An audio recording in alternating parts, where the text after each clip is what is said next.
on gray. I've admired your art for so long. You have so many beautiful pieces, and it's always evocative of another, as the years go and as the Radiators have grown and as other bands that you've worked with as well have developed and grown, you always seem to capture an element of their essence in your work. But I never really found out, when did you start making art, and what really was the inspiration? I don't know, well, music, just the love of music and how I can be a part of it. I've never been one to feel comfortable just being a part of the audience. I feel best when I get to be a part of the whole thing. I get to contribute to the energy of it all, just be a real contributing factor. And the only way that I can really do that is through art, and that's what gets me off. I feel like I speak a lot better picture than I do English, and can convey with that. But I guess that's the best of it. If I do get lucky enough to capture it, that's what I'm striving for. But it's,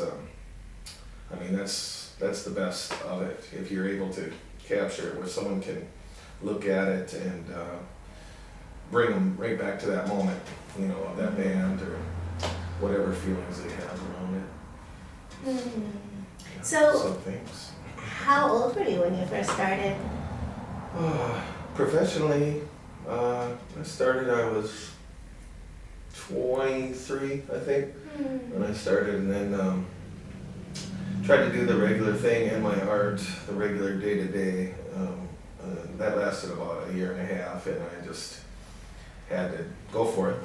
Mm-hmm. And fortunately, I've had the support of my friends and the people I work for to fuel it. So let's see, this one, is it okay if I pick it up? Oh yeah. This one is actually for this year's Radiators. Mm-hmm. Jumpin' Judy. Jumpin' Judy, it's one of, the song Da Nang by the Radiators. It's a pretty popular one, but Jumpin' Judy is a big part of the story in that song. And Jumpin' Judy is a character also in our group of friends and fans. And it really ties into, if you're a fish head, you know Jumpin' Judy. And this was a reunion show, so in the fish head music, I just wanted Judy. There's a lot of dirty ways you could do a Jumpin' Judy poster, but I wanted a romantic reunion with the fish head. Jumpin' Judy. Yeah, she's fabulous. We do all love Jumpin' Judy.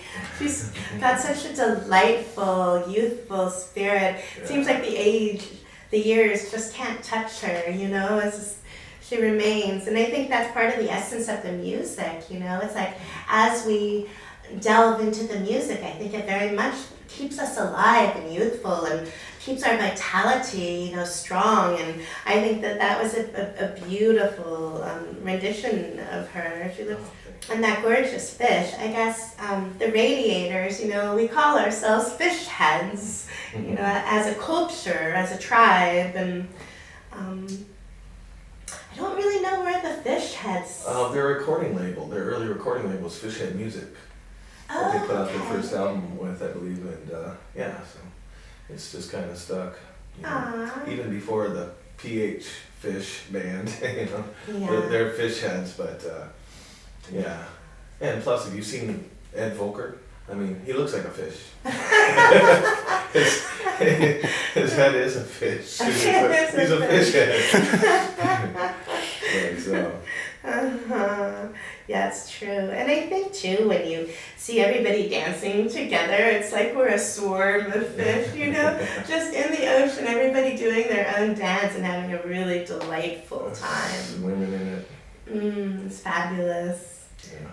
I do like the fish, whole icon of the fish, through Chinese and through so many different cultures. It's a sign of perseverance and longevity and stuff like that. So that's kind of a cool thing that ties in. I love that symbolism, that little extra meanings, under the surface.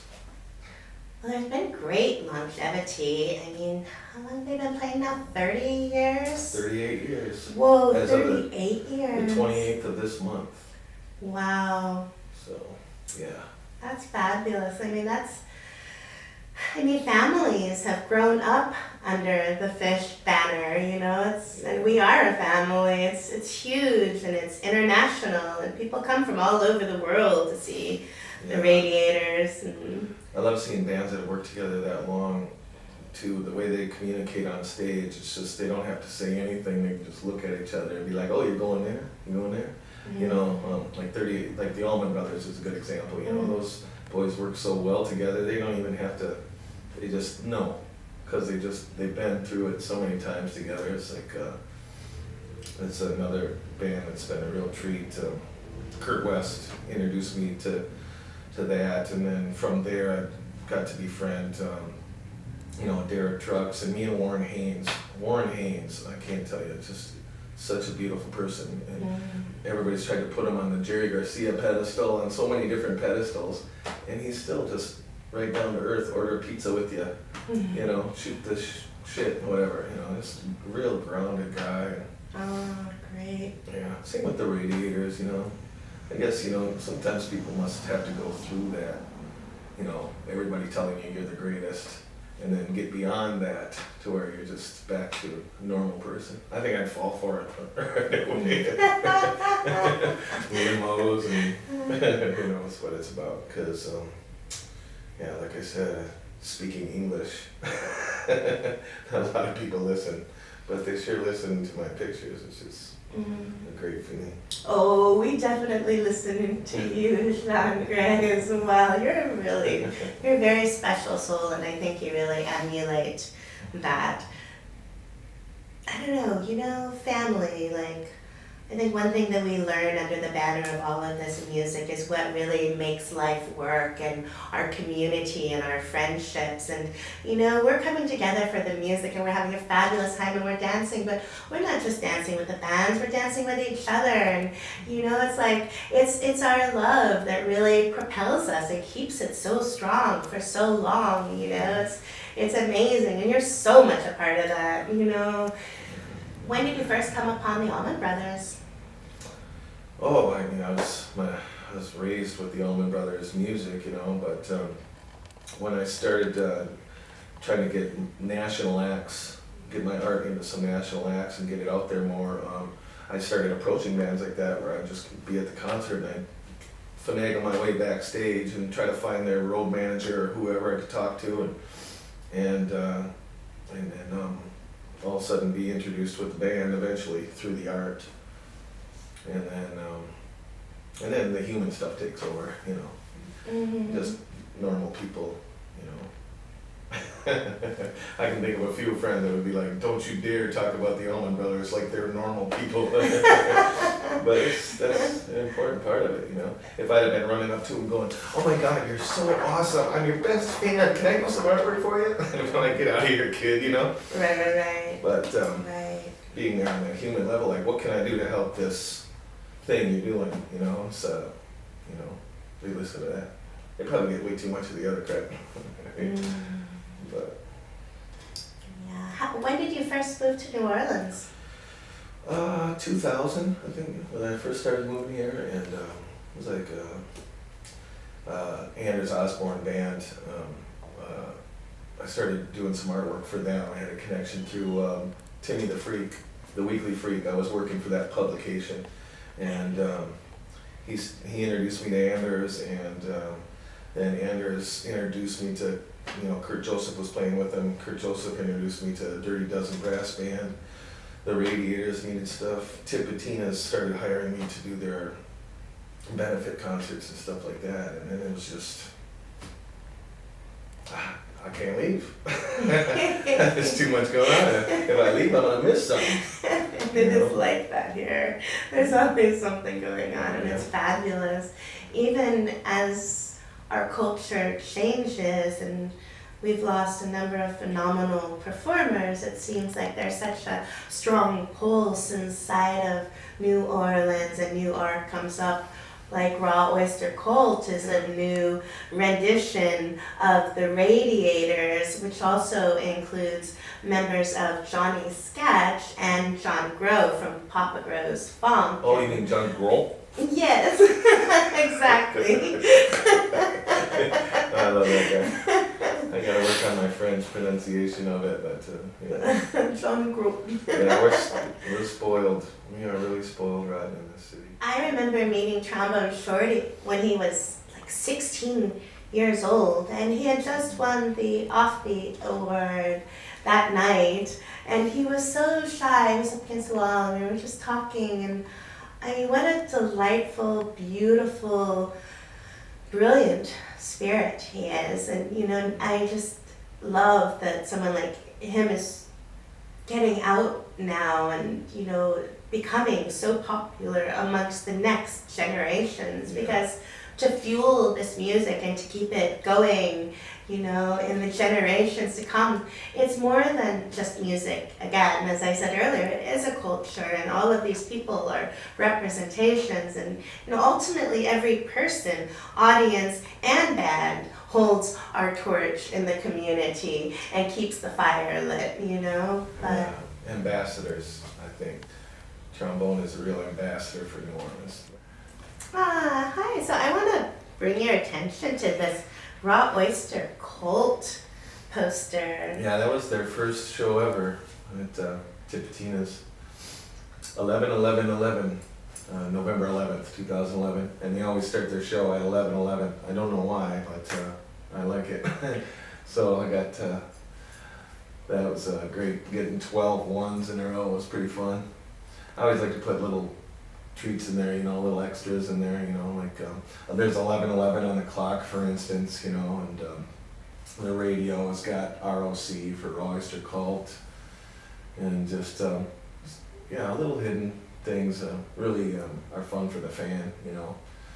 I've seen people people come back to me after having the poster a couple of years and just noticed something, and they're like, "Oh my God, I got to tell you, I found that," and I'm like, "Yeah." Wow. That's the fun part. Who's this beautiful woman? I call her Pearl. I don't know who she is. She's probably a sum total of a lot of beautiful women I have in my life. But yeah, just I always like that Art Nouveau kind of approach. Alfonso Mucca did a lot of women kind of like that, and I've always been inspired by his work. And so this was one of mine. And I call her Pearl just because it's cheesy, oyster, and it's she seems pretty cool.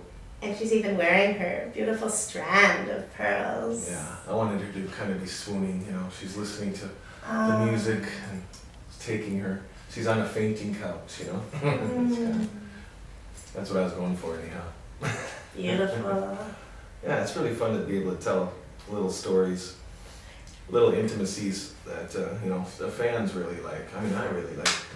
You know, it's a little extra. It's really interesting because this is also a Raw Oyster Cult one. Yeah, that's one of the last ones I've done for them. They've been playing for a while now, and let's see, what year was this? This was last year. So yeah, so like 5 years later.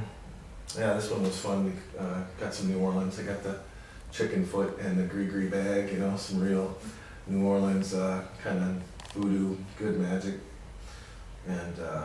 Drawing these women was really kind of difficult for me because I always try to draw women in the most beautiful light. You know, I really like the strong female, and these ones I had to draw them, but then I had to put the zombie kind of stuff on their face, which is really hard. But everybody seemed to like it, and yeah, I'm growing more and more used to it. You know, it takes me time to digest my posters, I guess, but until I see them through other people's eyes, you know. But it was pretty fun.